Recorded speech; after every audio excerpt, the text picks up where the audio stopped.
Good evening all of you. मैं Sandeep Singh, welcome to my YouTube channel Sandeep stock vision. जैसा कि आज मार्केट ने कुछ इंडिकेशन, निफ्टी भी तो आज नीचे की ओर तो डाउन की ओर क्लोज किया है, लेकिन मुझे नहीं लग रहा है कि वो सपोर्ट लेवल पे, ये सपोर्ट लेवल से थोड़ा ऊपर ही है, सपोर्ट लेवल तो और से नीचे आएगा। तो इंडिकेशन एक अपसाइड की ओर लग रहा है कि निफ्टी अपसाइड की ओर ही इंडिकेशन अभी तक दिखा रहा है, अभी तक पैटर्न में बता रहा है। अभी जो मैंने स्टॉक पे आज बात करने वाला हूँ, अच्छा मैं सुबह में IRFC पे बनाया है, RBNL एंड IRFC पे कि क्या इंडिकेशन है, क्या दिखा रहा है, क्या बात कर रहा है। अगर आप मेरे इस चैनल पर फर्स्ट टाइम विजिट कर रहे हैं तो सब्सक्राइब करना नहीं भूलें, लाइक एंड शेयर भी करें। तो चलिए, वो तो मैं बात कर लिया उस पर। उससे पहले मैंने म्यूचुअल फंड्स पे भी बनाया है, आप मेरे चैनल पर विजिट करेंगे तो आपको सारा वीडियो दिखता रहेगा। चलिए, मैं वो तो बातें करता ही रहूँगा। अभी जो मैं डिस्कस करने वाला हूँ कि जो एक स्टॉक है जो पैटर्न क्रिएट किया है, inverse head and shoulder pattern से ब्रेकआउट हुआ है, तो कुछ वो एक्सपेक्टेशन दिखा रहा है, इंडिकेशन दिखा रहा है आगे बढ़ने का, एक्सपेक्टेशन का कि क्या एक्सपेक्टेशन होता है। चलिए, मैं उस पर बात करूंगा। आपको चार्ट भी आज मैं सिस्टम पे दिखाऊंगा, चार्ट पैटर्न भी inverse head and shoulder pattern का। ये कार्बन इंडस्ट्री का ये स्टॉक है। इस स्टॉक का नाम है PCBL। जो इसने अभी, अगर आप हाई देखोगे, हाई से 20% तक का करेक्ट किया, नीचे की ओर आया है। 20% हाई से वो करेक्ट कर दिया, डाउन कर दिया था। कार्बन ब्लैक इंडस्ट्री का ये स्टॉक है और अभी इसने head and shoulder pattern, inverse head and shoulder pattern का ब्रेकआउट दिखा रहा है। क्रिएट हुआ था, फिर ब्रेकआउट हुआ है, तो अभी वो कुछ एक्सपेक्टेशन दिखा रहा है। अगर आप ये देखोगे तो ये PCBL जो है, मैं थोड़ा सा कंपनी के बारे में भी बात कर लूँ। लार्जेस्ट कार्बन ब्लैक मैन्युफैक्चरिंग है इंडिया में। इसका जो स्ट्रॉन्ग माने ये ग्लोबल स्ट्रॉन्ग प्लेयर है। ये एक्चुअली 50+ कंट्रीज़ में, ये इसका वेबसाइट पे अगर आप देखते हैं तो 50+ कंट्री में ये काम कर रही है। इसका कस्टमर बेस है, मतलब कस्टमर बेस है, काम करने का मतलब है कस्टमर बेस इसका है। अगर इसने 584 हाई लगाया था 30 सितंबर 2024 को, बट वो मूवमेंट को होल्ड नहीं कर पाया और वहाँ से वो नीचे की ओर आ गया। और अभी जो आप देखोगे 5 दिसंबर को इसने 467 का हाई लगाया था, जो डाउन साइड से, जो डाउन साइड 467 है तो डाउन साइड ही हुआ, अप्रॉक्स 20% का इसने डाउन साइड था। वो डाउन साइड ख़त्म हो गया 467 जब आया तब, क्योंकि जब हाई बनाया था वहाँ से गिरा वो, फिर 467 आया तो एक 20% तक का हमको लग रहा है कि जो उसका डाउन साइड था वो ख़त्म हुआ है। अभी आप स्टॉक में ये जो ब्रेकआउट दिख रहा है हेड एंड शोल्डर पैटर्न का, ये वापस से ये इसके होने के बाद मैंने बात कर रहा हूँ ये कि 467 जब ये 5 दिसंबर को बनाया तो उस समय इसका डाउन साइड का जो था टाइम वो ख़त्म हुआ है 20% वाला। अब अप साइड की ओर इंडिकेशन दिखाने लगा है, क्योंकि इसने head and shoulder pattern create किया है। तो मुझे लग रहा है कि इसमें जब भी हेड एंड शोल्डर पैटर्न, तो कुछ एक्सपेक्टेशन दिखा सकता है। अगर आप देखोगे ये जो रिकअप ये जो बनाया था 100 DMA के पास, ये जो स्टॉक आया था ब्रेंचिंग डेली चार्ट बेसिस पे, short term and moving average में आप देखोगे तो 100 DMA के पास से ये आया और वहाँ से इसने चार्ट क्रिएट किया। 100 DMA जब आया तो उसने चार्ट क्रिएट किया है। प्राइस ऑफ एक्शन में इसका नेक लाइन जो है 450 का लेवल है। अगर हेड एंड शोल्डर है, हेड शोल्डर जैसा कि हर एक में बात में बोलता हूँ हेड एंड शोल्डर में, तो 450 का नेक लाइन है। पर इसने 567 बनाया था 5 दिसंबर को, तो हेड एंड शोल्डर पैटर्न से ब्रेकआउट हुआ ऊपर की ओर, नेक लाइन से ऊपर की ओर ट्रेड कर रहा है। जब भी कोई स्टॉक नेक लाइन से ऊपर ट्रेड कर रहा होता है तो डाउन ट्रेंड ख़त्म होता है और अप ट्रेंड दिखाने लगता है। कोई भी स्टॉक अप ट्रेंड की ओर शिफ्ट होता है, वो रिवर्सल हो जाता है। डाउन ट्रेंड सिग्नल से अप साइड सिग्नल की ओर रिवर्सल हो जाता है और बाउंस बैक होकर दिखाने लगता है अप साइड की ओर, अप ट्रेंड की ओर। अगर इसका मैं शॉर्ट टर्म देखोगे प्राइस ऑफ एक्शन में मैं इसका बात करूं तो crucial support and long term moving average में 5, 10, 30, 50, 100 and 200 DMA on daily chart basis से ऊपर की ओर है। ये ट्रेड कर रहा है, जो एक एक्सपेक्टेशन दिखा सकता है ऊपर अपसाइड की ओर ट्रेड कर रहा है, अप ट्रेंड की ओर।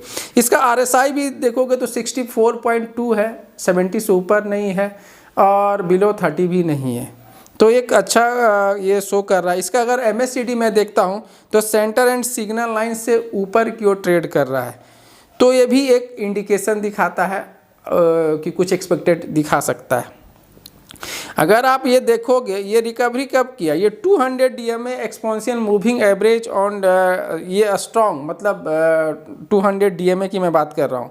एंड एवर जब 200 DMA आया तो स्ट्रॉन्ग ये काम कर रहा था प्राइस के रूप में। फिर वहाँ से 21 एक्सपोनेंशियल मूविंग एवरेज जो अप्रॉक्स 429 है वो स्ट्रॉन्ग दिखा रहा है, मैंने एक इंडिकेशन दिखाया है कि एक्सपेक्टेड कुछ दिखा सकता है।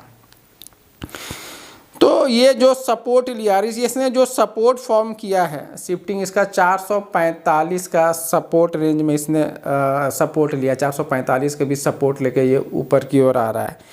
तो अगर मैं इसका देखता हूँ प्राइस ऑफ एक्शन से ये जो पैटर्न है मेरे अनुसार से ये 500 तक ये दिखा सकता है, 510 तक ये शॉर्ट टर्म में हमको लग रहा है कि कुछ इंडिकेशन दिखा सकता है। और इसका अगर मैं एसएल लेके चलता हूँ तो 427 के रूप में मैं इसका एसएल लेके चल सकता हूँ। तो ये एक स्टॉक हुआ। चलिए उसका मैं चार्ट भी आपको सिस्टम पे दिखा दूँ जिससे आप लोगों को वो थोड़ा समझ में भी आए कि वो चार्ट पैटर्न क्या है। फिर मैं दूसरे स्टॉक पे भी आज बात करूँगा, 2 स्टॉक पे आज मैं बात करने वाला हूँ। ये जो आप देख रहे हो ये PCBL है, PCBL जो अभी मैं डिस्कस कर रहा था आप लोगों के साथ कि स्क्रीनर में मैं इसको निकाल के रखा हूँ। PCBL लिमिटेड 479 का इसका क्लोजिंग है। चलिए मैं इसका थोड़ा सा चार्ट पैटर्न आपको दिखाता हूँ टेक्निकली। आप जैसे सिस्टम पे देख रहे होगे ये जो चार्ट पैटर्न है, चार्ट पैटर्न ये जो इंडिकेट कर रहा है, जैसा कि मैंने बताया है आपको, इसका MACD centre and signal line से अगर आप देख रहे हो, जैसा कि आपको ये दिख भी रहा होगा, MACD centre and signal line से ऊपर की ओर इंडिकेशन दिखा रहा है। ठीक है, ये देखो मैं अब सिस्टम पे माउस ये घुमा रहा हूँ, आपको पता चल रहा है। फिर यहाँ पे मैंने जो बना के रखा है, ये देखिए आप इधर जो मैंने बोला कि ये क्रिएट है, हेड्स है, शोल्डर्स क्रिएट हुआ है। तो मैं इसका जो एसएल लेके चला हूँ, जैसा कि आपको सिस्टम पे भी ये दिख रहा होगा, मैंने जो 429 यहाँ पे देखिए, तो एक इंडिकेशन दिखा रहा है अपसाइड की ओर, जैसा कि मैंने ये ग्राफ में पहले से बना रखा है। ये MACD मैंने लेके रखा है, सेंटर एंड सिग्नल लाइन से ऊपर की ओर ट्रेड कर रहा है। तो इसलिए इस चार्ट को मैंने आपको दिखाने के लिए सिस्टम पे मैंने लगा के रखा है। चलिए अब मैं दूसरा स्टॉक के बारे में बात करता हूँ। जो दूसरा स्टॉक है फार्मा इंडस्ट्री का, ये स्टॉक मैंने लिया है। इस स्टॉक का नाम है ग्लैंड फार्मा। एक्चुअली हाई से ये जो पैटर्न, ये बॉटमिंग आउट पैटर्न से ब्रेकआउट हुआ है। तो अभी इसने जो हाई बनाया था, हाई से वो गिर के 70% हाई से वो गिरा है। अगर इसका चार्ट ऑफ पैटर्न 1892 हमको लग रहा है इधर हाई बनाया था, उससे वो गिर के नीचे की ओर आया है। 52 वीक्स हाई की मैं बात कर रहा हूँ।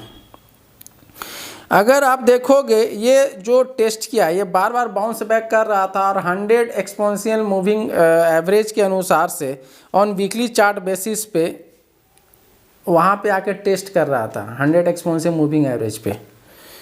तो इससे पहले उसने कितना का हाई बनाया था, 1892 का हाई बनाया था। उसके बाद वो फिर नीचे की ओर आया है, 1892 का हाई बनाया। अच्छा, इसका आप देखोगे 1892 का हाई बनाने के बाद इसका जो 52 वीक्स हाई है 2220 रुपया है 6 अगस्त 2024 को।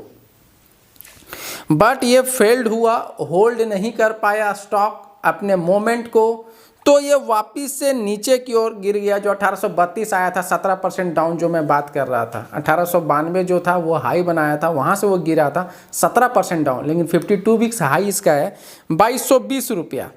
अगर आप स्टॉक देखोगे वीकली चार्ट पे, ये 100 एक्सपोनेंशियल मूविंग एवरेज पे बार बार डबल बॉटमिंग पैटर्न, वो कब है, नवंबर में जब 1700 बनाया था, तो डबल बॉटमिंग पैटर्न जो होता है, डबल बॉटम पैटर्न का ब्रेकआउट हुआ था, रिबाउंड किया था।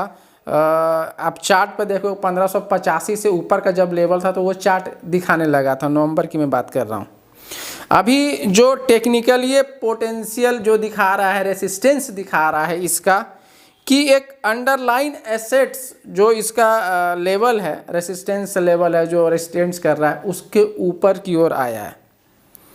और सपोर्ट से ये प्राइस ऑफ एक्शन जो है इसका सपोर्ट से ऊपर की ओर इंडिकेशन दिखा रहा है, ऊपर की ओर आया है। पहले स्टॉक अगर देखोगे ये वीक में 5% का गेन किया है, 5% का इसने गेन दिखाया था, लेकिन ये मंथ में 1% का गिरावट था। उसके बाद 3 महीना में 4% का इसने गिरावट दिखाया था 3 मंथ्स में। अगर अभी जो प्राइस ऑफ फाइन ये जो डेली चार्ट बेसिस पे देखेंगे 21 एक्सपोनेंशियल मूविंग है, डेली चार्ट बेसिस पे 21, वो तो मैं वीकली की बात कर रहा था। तो जो ट्रेंड है वीकली चार्ट पे भी 21 डीएमएस से ऊपर की ओर आया है ऑन डेली चार्ट बेसिस पे, तो भी एक एक्शन है। अगर आप प्राइस ऑफ एक्शन देखोगे तो 5, 10, 30 एंड 50 डीएमए से ऊपर की ओर है, बट 100 एंड 200 डीएमए से नीचे की ओर है ये डेली चार्ट बेसिस पे। इसका अगर अब मैं देखता हूँ आरएसआई तो 60.1 है, जो 70 से ऊपर भी नहीं है, बिलो 30 भी नहीं है। और इसका MSCD centre and signal line से ऊपर की ओर है, तो एक इंडिकेशन दिखा सकता है। एक्चुअली ये जो रिबाउंड हुआ है वीकली चार्ट बेसिस में, डबल बॉटम पैटर्न जो किया था, ये वीकली चार्ट से मैं बात कर रहा हूँ, डेली की नहीं वीकली चार्ट पे, तो एक इंडिकेशन दिखा सकता है। मेरे अनुसार से ये जो इसका इंडिकेशन है ग्लैंड फार्मा का, ये 1820 से लेके 50 तक, 1820 से लेके 50 तक इंडिकेशन दिखा सकता है। अगर मैं इसका एसएल लेके चलूँ तो 1600 का मैं इसका एसएल लेके चल सकता हूँ। अच्छा ठीक है, मेरा एक डिस्क्लेमर है, मैं किसी भी स्टॉक में बाई सेल का कोई रिकमेंडेशन नहीं करता हूँ, ये एजुकेशनल पर्पस से बना हुआ वीडियो है। इसी तरह वॉच करते रहिए, बहुत सारे वीडियो मैं बनाता रहूँगा, अच्छे नॉलेज देता रहूँगा, अपडेट करता रहूँगा, तो फर्दर वॉच करिए। फर्स्ट टाइम अगर मेरे चैनल पर विजिट कर रहे हैं तो सब्सक्राइब करना नहीं भूले, लाइक शेयर भी करें। थैंक यू फॉर वॉचिंग, मैं संदीप सिंह।